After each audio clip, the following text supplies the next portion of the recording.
Bună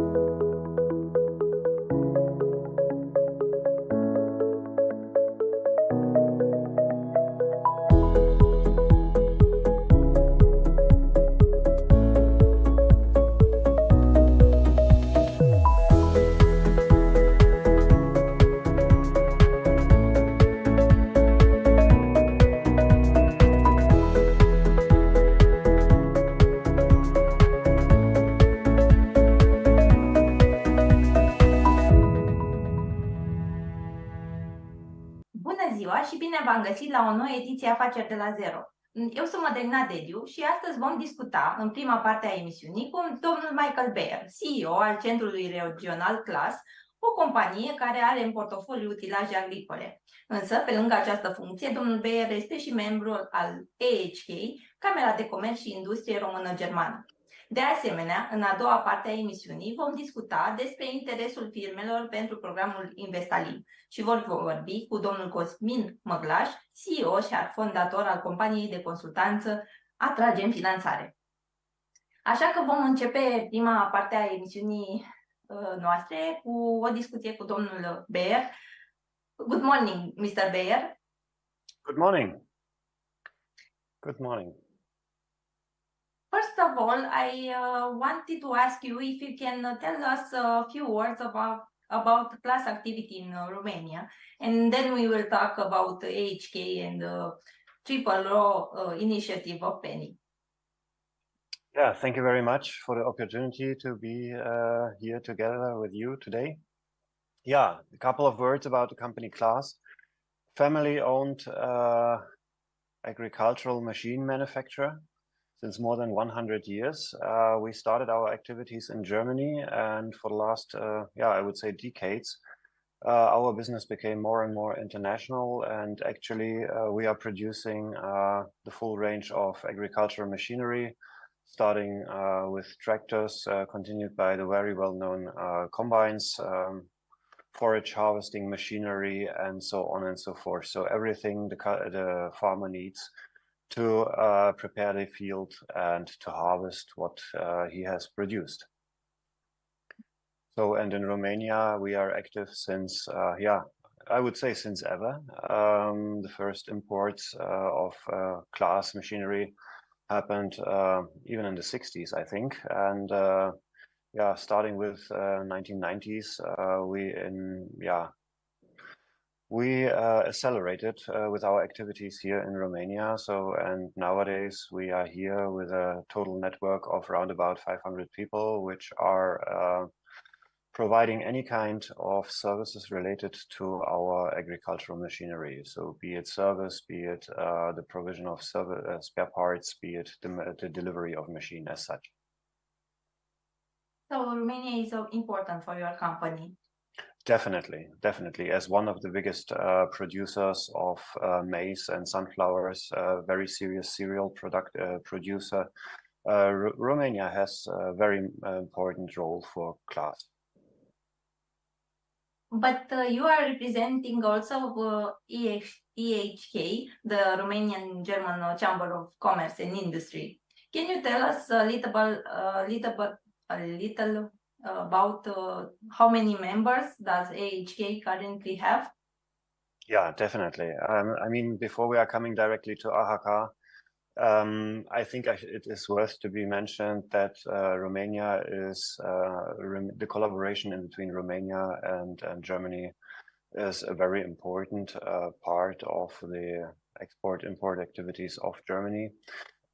In the other way around, Germany is the strongest economical partner of Romania.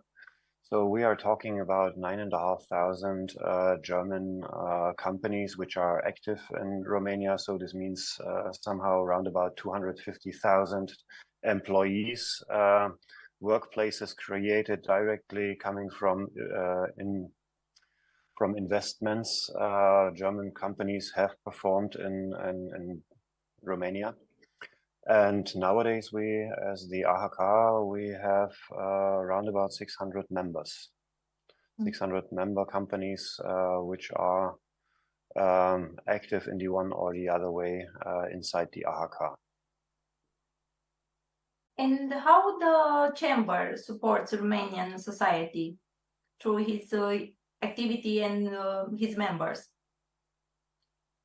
Well, first of all, I would say that both parties, the German side and the Romanian side, they are benefiting quite significant from the activities of the AHK as such, because the know-how exchange is going in both directions. So also the specific of the Romanian market, which is transferred to potential investors which are willing to come to Romania. This is a very much important part.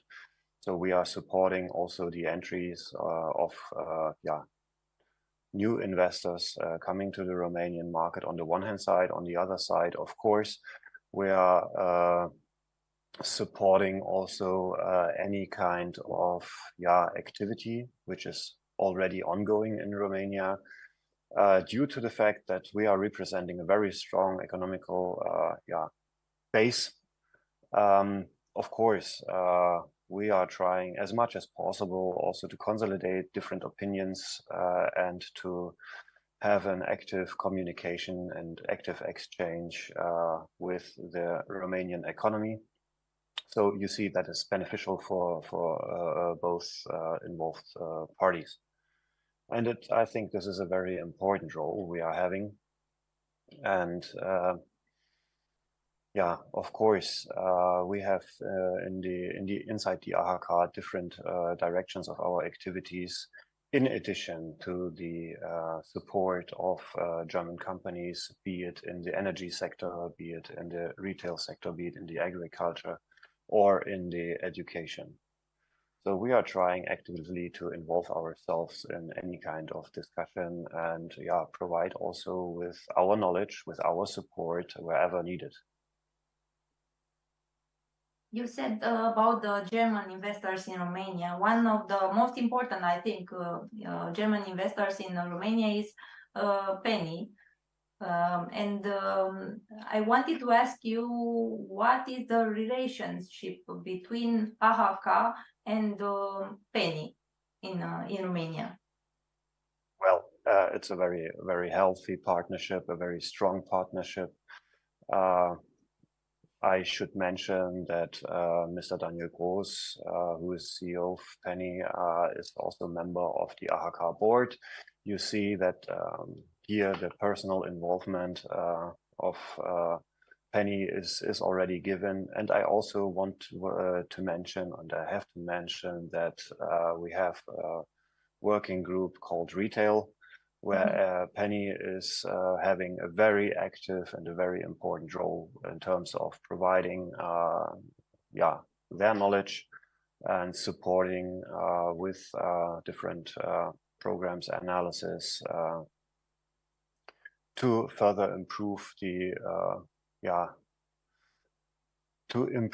general situation also for the Romanian citizens.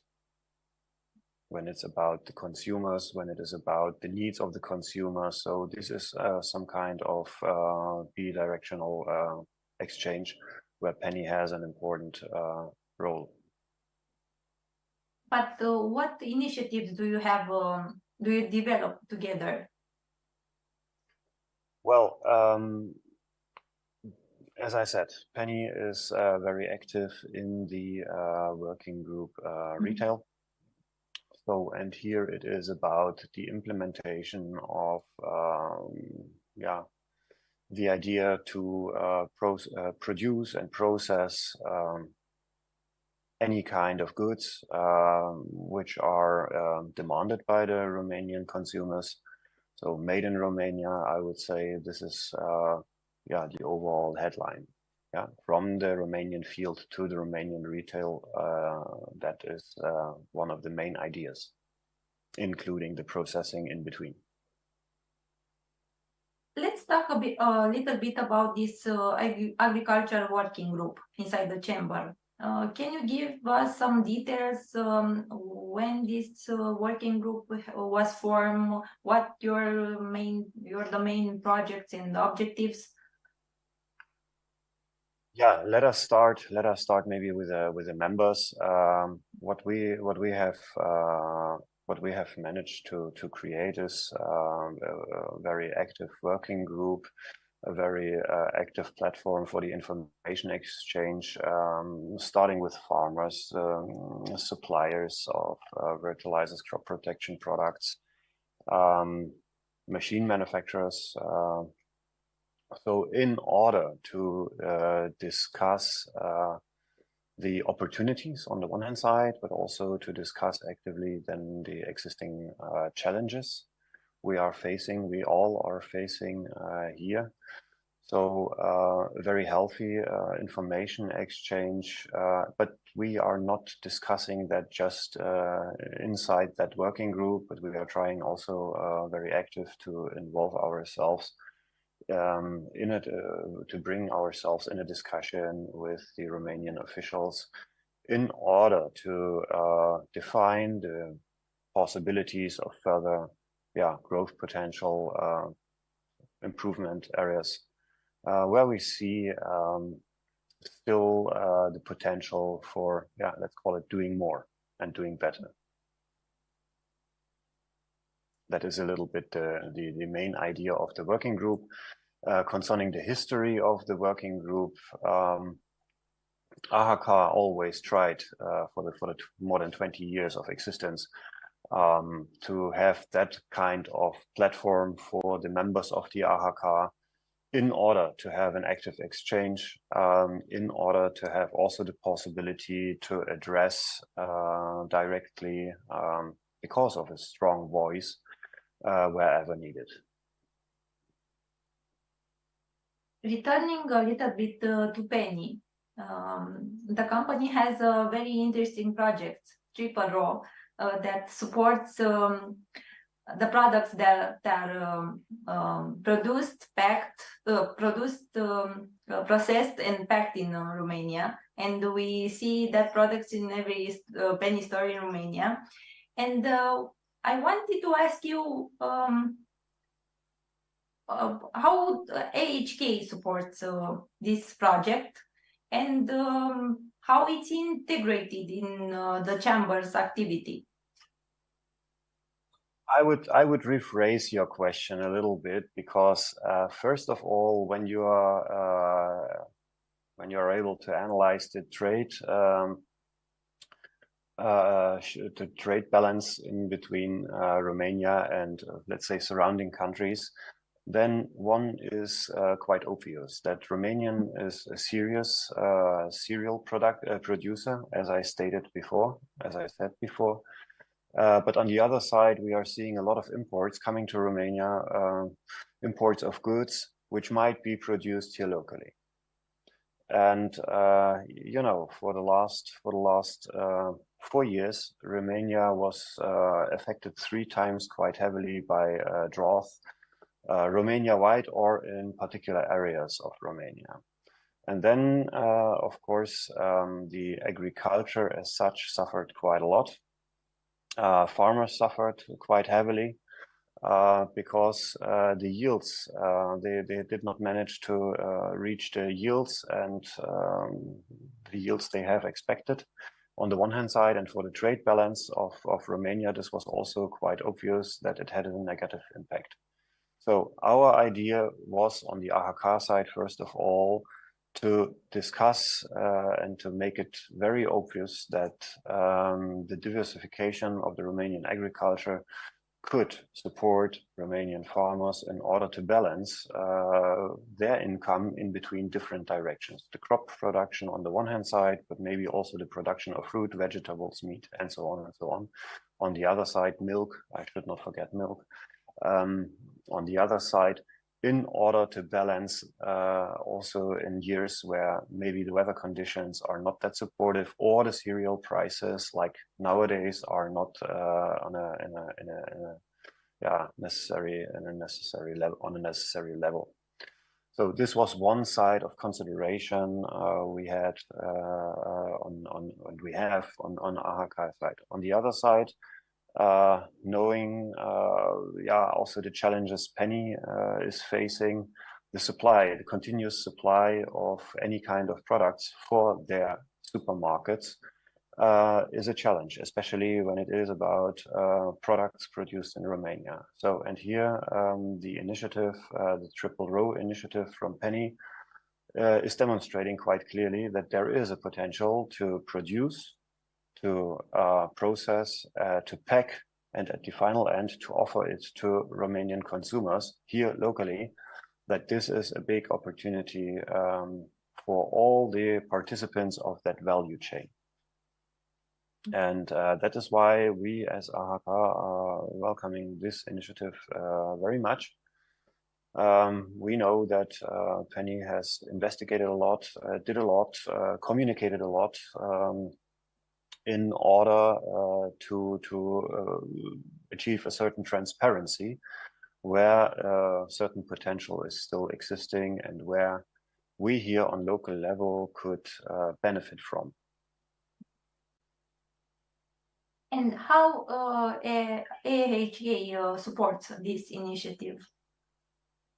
This initiative fits perfectly in the short-term and mid-term initiatives from AHK side. So inside the working group agriculture, we have defined short-term priorities, mid-term priorities, and one of those was the implementation of the vertical integration of food processing, food production here in Romania. So, and you see, thanks to the very close communication inside the members of AHK, it became visible that we were working in different on different levels in different working groups, actually on the same subject. And the Triple Row initiative from Penny is fitting perfectly in the overall picture we have for the further improvement or the further integration of food processing here in Romania. But what do you think is important, such as initiative for the Romanian agriculture and agribusiness sector? The consumer is there. The consumer is there, and we know from out of Penny's market analysis they have done that the Romanian consumers, they prefer to purchase products produced in Romania, not only packed, but starting from the cultivation, harvesting, processing till the supermarket shelves. So that is the key point. But in Germany, for example, there are similar projects in the stores. Well, in Germany, the situation might be a little different, since Germany had a long period of time to develop value chains with a deep integration of any kind of processing, producing, and so on. So there is no particular project which is focused on the improvement of this situation. And when you see the German trade balance, of course, there is also visible that Germany is importing goods, but not in the same ratios like here in Romania. A certain disbalance you see, because actually we are importing so much cereals from out of Romania, and in the same time we are importing, in our understanding, too much of products which might be also produced, processed here on local level. But why do you think that we import so much food products in Romania? This question is difficult to answer, to be honest with you. Maybe, but this is now more or less my personal opinion. It is because the processing sector suffered a lot after Romania became independent. And it is a very, very big challenge to reanimate that specific sector. taking into consideration that therefore you have to have also a certain know-how in place. Means people which are educated, which are used to do this food processing. And of course, on the other hand side, it is quite, big investments are needed to reanimate the whole sector. Do you think that we should have more initiatives like this in Romania to support the producing and processing the local products? Definitely. This is where we are seeing the need also to exchange with other organizations, with other trade chambers, which might have similar ideas, to bundle the efforts and to make that more efficient. But I would say we as AHK, together with Penny and others who are also involved in that discussion, are quite good on track. As an example, we had during the economic forum, the Romanian German economic forum in Berlin, we had a panel discussion with potential German investors, with companies which are already active in Romania, with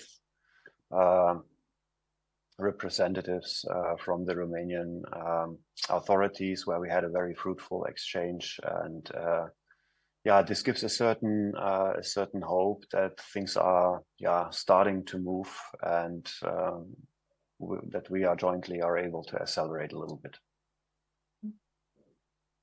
But do you have in plan future projects with Penny inside the chamber?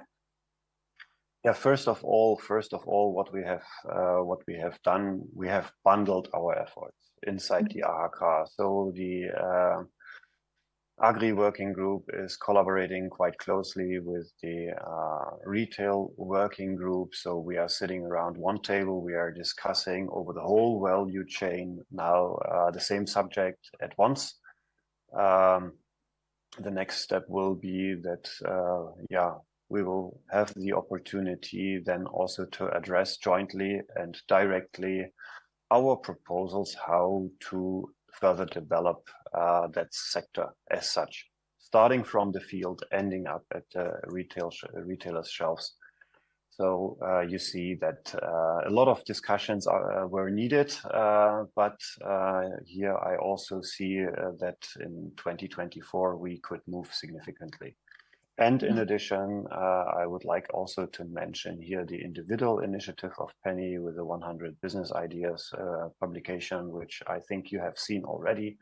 So concrete ideas, which are also transferred via the channels of AHK to interested parties who could support to implement what Penny already has developed in terms of ideas.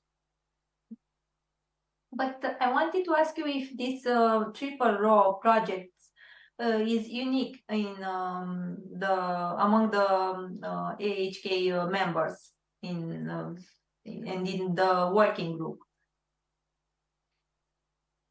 You know, AHK, this is a wide bundle of different directions. Like I said, it is energy, it is education, and so on. So we are running in parallel, actually, a lot of initiatives, but in connection to the triple row initiative, I would say this is a very, very, very positive example how things are handled and moved. But how can you personally contribute to raising awareness to this triple row initiative? Frankly speaking, we are, each of the members of AHK has on a daily basis discussions with different organizations, with different companies, and our task, our duty is also to make this kind of initiatives more popular, to discuss it, also to receive the feedback. Yeah, it is very much important also to challenge ideas like this, to see how applicable it is. So that is where we see our most important part on the one hand side, but having in mind that AHK is a very powerful organization. Of course, we are addressing also this project whenever we have the possibility to discuss with our Romanian counterparts. But I think it's important also to go in the store and look for these products, no, and buy it. The good news is the consumer is really willing to buy it. Mm-hmm. Yeah, and for the moment, this is what I was told. The consumers, they would go even for more. Mm-hmm. But in certain areas, for the moment, they have to go for imported alternatives. Mm-hmm. So, and here, yeah, the consumer market is there, and the demand is there, the willingness is there. So now it is, I think, a joint effort to satisfy these needs. So we need to produce more local. This would be the idea, and this would be also very healthy for the Romanian GDP as such, of course. Yeah, because the resilience of the Romanian economy needs to be supported. But how you see now the Romanian agriculture, because you are representing one of the most important companies in this sector, and you see if the farmers want to invest, that they want to produce more. How you see agriculture, Romanian agriculture now? First of all, I'm looking back on 3 very challenging years. Mm-hmm. And secondly, this this mirroring of the happenings of the last 3 years. On the one hand side, they showed very good examples how farmers have developed a professional business, having in mind the productivity, the efficiency of their activities. On the other side, we see still a lot of room for further improvement of the efficiency.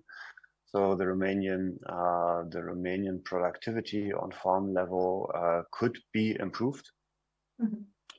But here we are seeing 2 main directions, which are important to have in mind. On the one hand side, it is the people power, it is the education, it is now the situation. We have now the situation that the second generation of farmers appears.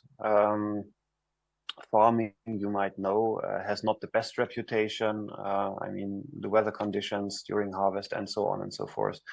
Also, the image of agriculture is not the best.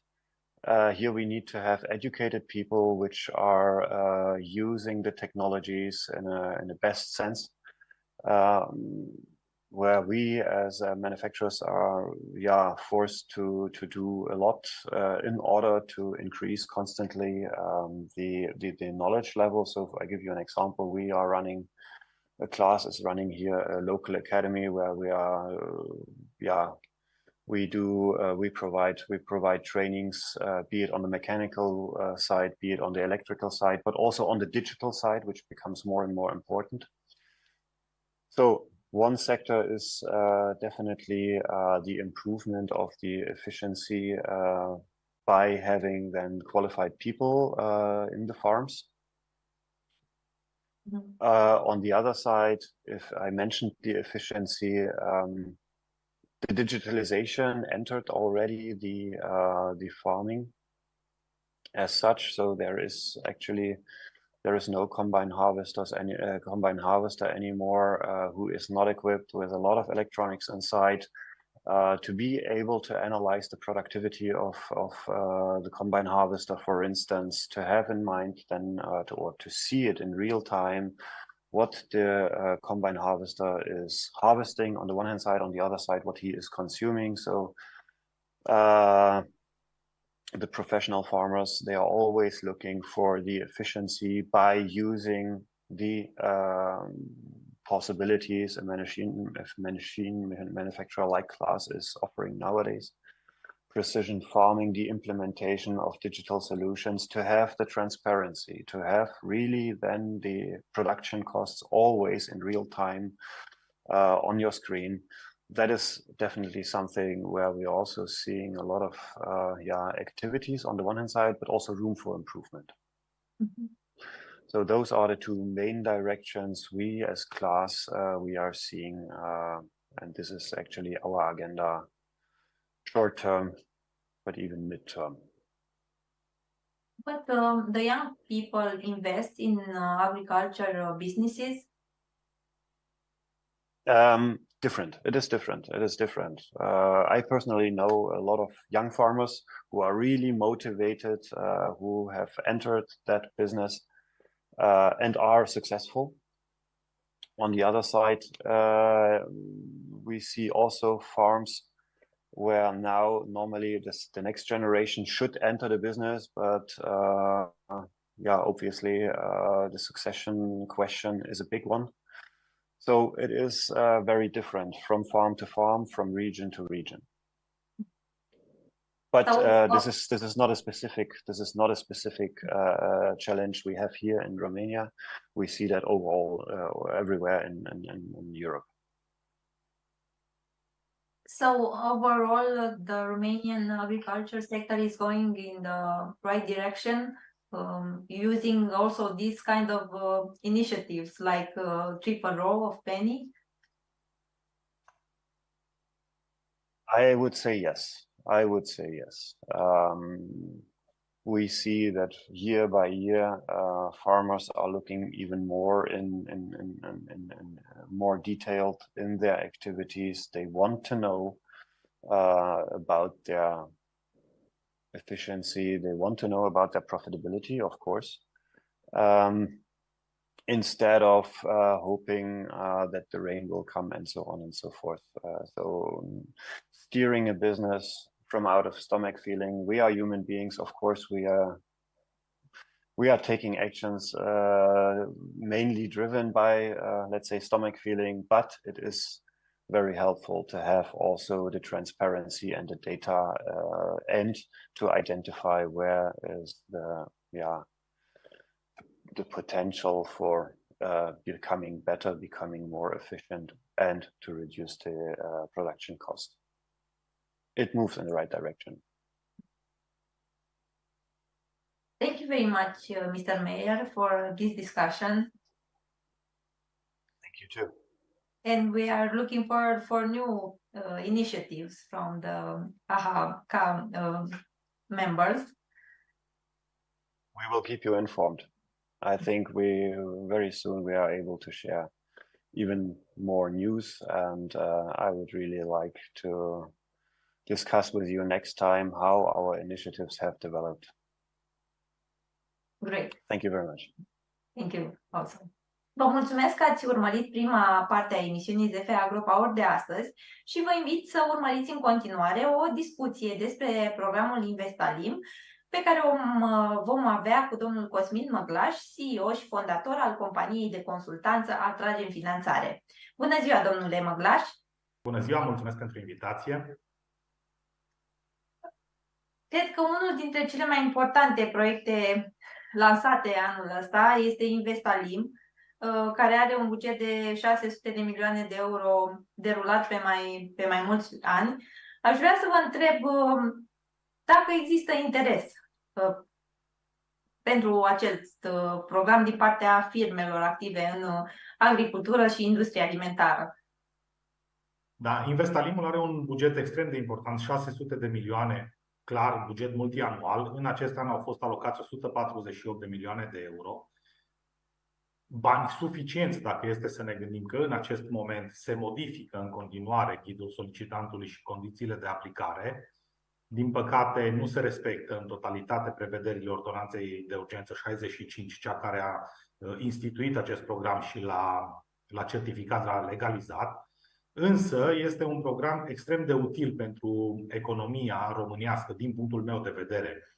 Acest program este destinat susținerii sectorului alimentar, astfel încât să reducă decalajul față de ceea ce înseamnă pentru noi Uniunea Europeană, respectiv pentru a avea o balanță pozitivă a exporturilor versus importurile realizate în domeniul alimentar.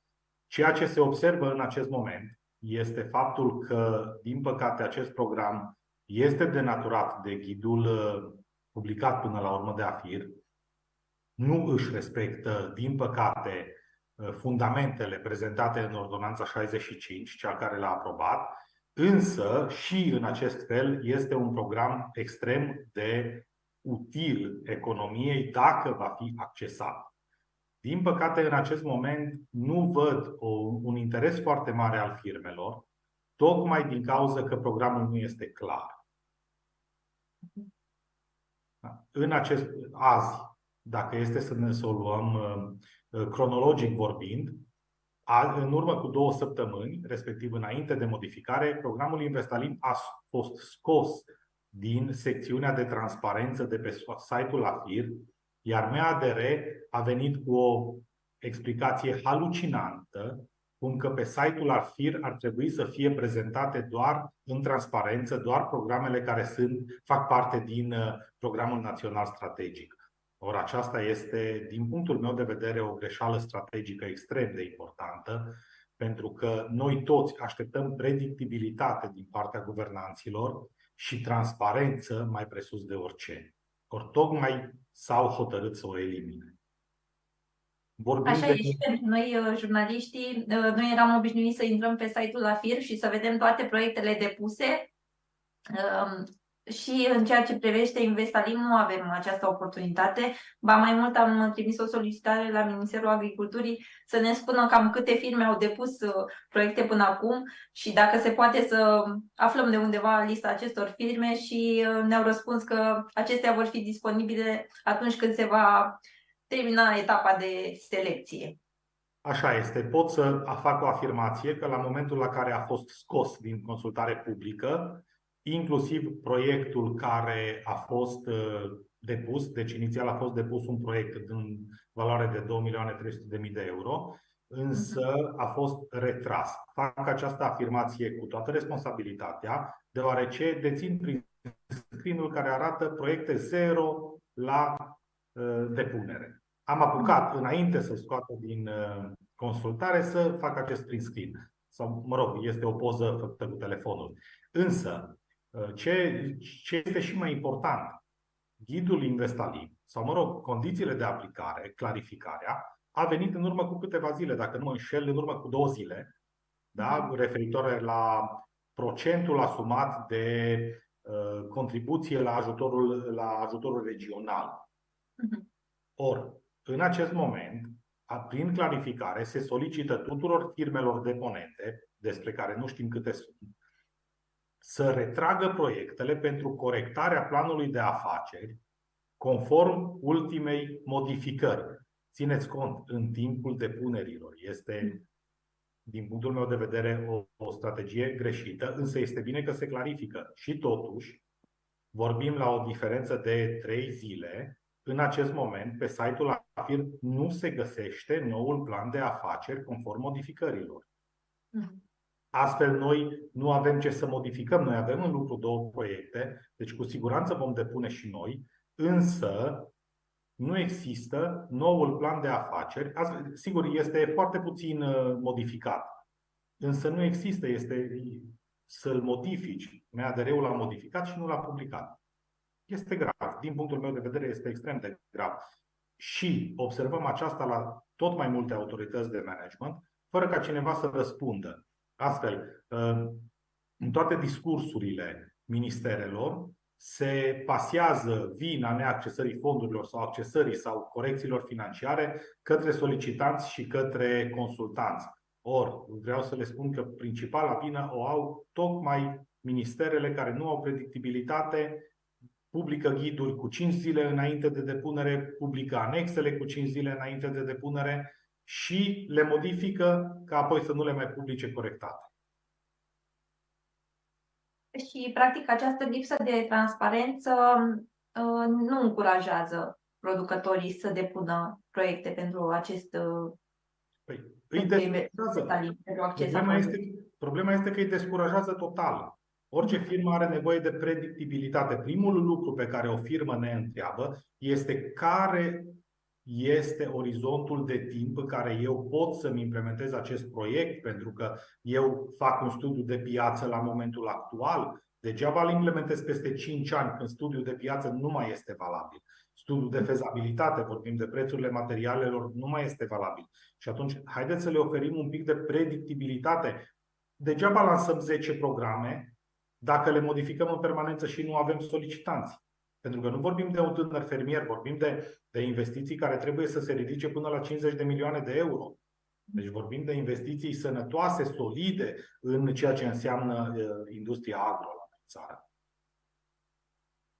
Dar acest program, din punctul dumneavoastră de vedere, sprijină și micul fermier care vrea să treacă la procesare? Nici de cum. Investalim este un program destinat firmelor cel puțin mijlocii sau mici, haideți să spunem, în anumite condiții. Însă este un program greu, un program cu obligații corelative foarte mari, respectiv de a recupera suma primită prin taxe și impozite plătite către stat, ceea ce trebuie să se reflecte în previziunile financiare. Iar pentru 1 milion de euro, un calcul simplu arată că ai nevoie de angajarea 36 de persoane noi în cadrul firmei pentru a îndeplini acest criteriu. Deci este un program greu. Și România are nevoie să sprijine companiile acestea mijlocii despre care vorbiți sau, din contră, companiile mici care vor să crească? Cum vedeți, având experiență în domeniul acesta? Eu spun că trebuie să ne consolidăm poziția de piață. Afirm cu toată responsabilitatea că fundamentul Ordonanței 65 a fost crearea de holdinguri în industria alimentară românească, astfel încât să putem să concurăm la propriu cu multinaționalele și cu firmele străine. Da, trebuie sprijinite firmele mijlocii și chiar mari, pentru că și firmele mari, întreprinderile mari sunt eligibile în cadrul Investalim și trebuie sprijinite pentru a se putea lupta la propriu într-o piață destul de strânsă cu marile firme internaționale. Noi avem nevoie să ne consolidăm capacitatea de piață. AFIR-ul are alte forme de sprijin a micilor fermieri. Noi avem nevoie să ne consolidăm mari producători în holding. Din păcate, ghidul Investalim nu respectă această caracteristică a Ordonanței 65. Nu respectă crearea de holdinguri, nu respectă achiziția de fabrici între jucătorii importanți din piață. Iar când dai o sumă de proiect de 50 de milioane de euro, nu poți să o faci doar într-o construcție nouă, pentru că este irelevantă. Nu vreau să dau nume de firme, dar haideți să luăm cel mai mare producător de carne de porc din România, care are nevoie de o fabrică de procesare. Chiar și fabrica lui costă maxim 10 milioane de euro, pentru că nu are niciun sens să meargă la o investiție mai mare. Da? Însă el ar fi putut să preia 2-3 fabrici mai mici care să asigure capacitatea de producție, iar acele fabrici să nu intre în faliment. Aici este problema. Ordonanța 65 a fost creată pentru ca cei puternici, cei care au o poziție de piață stabilă, să se unească cu cei mai puțin puternici, care sunt în situație iminentă de închidere sau de faliment, și astfel să protejeze social, deci vorbim de protejarea locurilor de muncă și protejarea producției românești. Degeaba fac o fabrică de mezeruri, acum dau un exemplu, da? Fără să luăm motamo. Degeaba fac o nouă fabrică de mezeluri la Cluj de 20 de milioane de euro dacă închidem 5 fabrici de mezeluri, una în, știu și eu, Vaslui, cealaltă în Brașov, cealaltă în Covasna, în Suceava și mai știu eu pe la Arad. Este absolut degeaba, pentru că noi n-am asigurat protecția socială. Noi trebuie să protejăm exact acele locuri de muncă care există înainte să încercăm să creăm altele noi. Acesta era fundamentul Investalim, de la care, din nefericire, s-a deviat în acest an. Dar cum o să fie când o să intre acești 600 de milioane de euro în industria alimentară? Nu cred că vor intra cei 600 de milioane de euro în forma actuală a Investalim. Deci, în forma actuală a Investalim, am o vagă presimțire că ne vom opri foarte repede și acest program va fi un eșec total al Ministerului, dacă nu se revine la forma prevăzută de Ordonanța 65, cea care l-a aprobat și instituit. Anul viitor, ce programe mai au la dispoziție fermierii din România? Vorbeam chiar de concurentul, să ne exprimăm așa, din punct de vedere a depunerilor, Investalimului, care este DR22, unde fermierii se pot uni, fie că se unesc în cooperativă, fie că vor participa ca și deponenți, ca și solicitanți cu firmele proprii, în ceea ce înseamnă depozitarea, condiționarea și procesarea produselor agricole și pomicole. Iată că noi avem o măsură paralelă care poate să reprezinte o alternativă viabilă mult mai așezată decât Investalim pentru cei care sunt în industria de agribusiness. Vorbim de industria alimentară, vorbim de fermieri de această dată. Adică dacă fermierii se hotărăsc să creeze poluri de dezvoltare, pot să o facă inclusiv prin acest DR22, care are o alocare importantă, dar și condiții de depunere clare. Chiar dacă poate discriminatorii, nu vorbim, adică întotdeauna vor fi discriminați unii și favorizați alții, dar este o măsură coerentă, făcută pe scheletul anterior al AFIR-ului, care este unul de succes.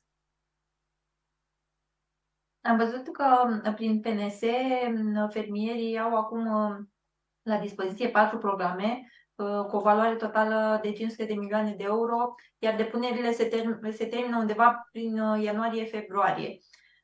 Care este interesul fermierilor pentru aceste programe? În acest moment sunt în desfășurare și investiții private, vorbim de DR30, sprijin pentru instalarea tinerilor fermieri, care pe componenta montană și-a finalizat deja fondurile, nu se mai pot depune proiecte, un interes extraordinar a celor din zona montană, și continuă pe componenta națională, unde sunt foarte puține proiecte depuse din cauza, zic eu, o afirmație personală, erorilor din ghid, pentru că este făcut discreționar pentru cei care produc legume în spații protejate. Există și DR37, transferul de cunoștințe. Există apoi schemele de energie pentru fermieri, care intră în această sumă, însă banii în acest an, cei care se vor finaliza în februarie, sunt alocați în mare măsură pentru autoritățile publice locale. Vorbim de DR27 și DR28, infrastructura de acces agricolă și infrastructura rutieră de bază în spațiul rural. Fermierii au 2 noi linii care au fost publicate în urmă cu 2 zile. Este vorba de DR20 și DR22, cu start al depunerii în data de 20 decembrie până în 30 aprilie 2024, DR20 investiții în sectorul zootehnic cu o alocare de 224 de milioane de euro și DR22 condiționarea, depozitarea și procesarea produselor agricole și pomicole cu o alocare de 210 milioane de euro, tot până în 30 aprilie 2024. Aceste 2 măsuri sunt principalele măsuri de investiții în domeniul lor. Așteptăm și legumele, respectiv DR16, să aibă startul. Nu cred că va fi în acest an, cred că abia în primăvara viitoare vom avea un ghid final și o depunere pentru sectorul legumicol. Iar din experiența dumneavoastră se vor accesa toate aceste fonduri? Tind să cred că se vor accesa, deși cu mare greu și nu din prima sesiune. La o cofinanțare privată de 35%, la care se adaugă TVA-ul la toate achizițiile, ajungem de fapt la o finanțare proprie necesară de cel puțin 60% din valoarea unui proiect. Cu toate cheltuielile neeligibile, cu documentațiile care se plătesc în acest moment. Este destul de greu pentru un fermier, haideți să spunem, mediu și mic, să suporte aceste sume, în special din cauza limitărilor care au avut loc în acest an pe fondul războiului din Ucraina, sprijinului pentru Ucraina și așa mai departe. Când avem, cred că 80% din fermele din România în pierdere. Chiar dacă au stocuri, chiar dacă au vândut, ele înregistrează pierdere sau sunt pe linia de supraviețuire. Eu mi-aș dori ca statul român să vină cu un instrument de sprijin conex, pentru că fonduri există, care să garanteze împrumuturile din bancă și atunci acești fermieri să devină bancabili. În acest moment, feeling-ul meu este că fermierii nu sunt bancabili și atunci nu ar putea să susțină aceste proiecte într-un mod real. Având în vedere aceste pierderi despre care vorbiți, este un moment bun ca fermierii să facă investiții? Cum simțiți dumneavoastră agribusiness-ul local acum?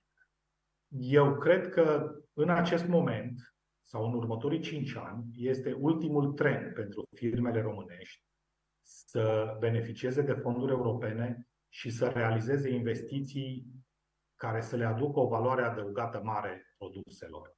În acest moment, noi clar suntem exportatori net de materie primă și suntem importatori de produs finit, ceea ce reprezintă o problemă imensă a economiei noastre, pentru că am ajuns să importăm lapte procesat, inclusiv aluat procesat importăm. Cred că 80% din piață este deținut de aluatul procesat din Polonia, adică noi toți mâncăm pizza cu aluat din Polonia, nu este produs la noi, este doar un exemplu.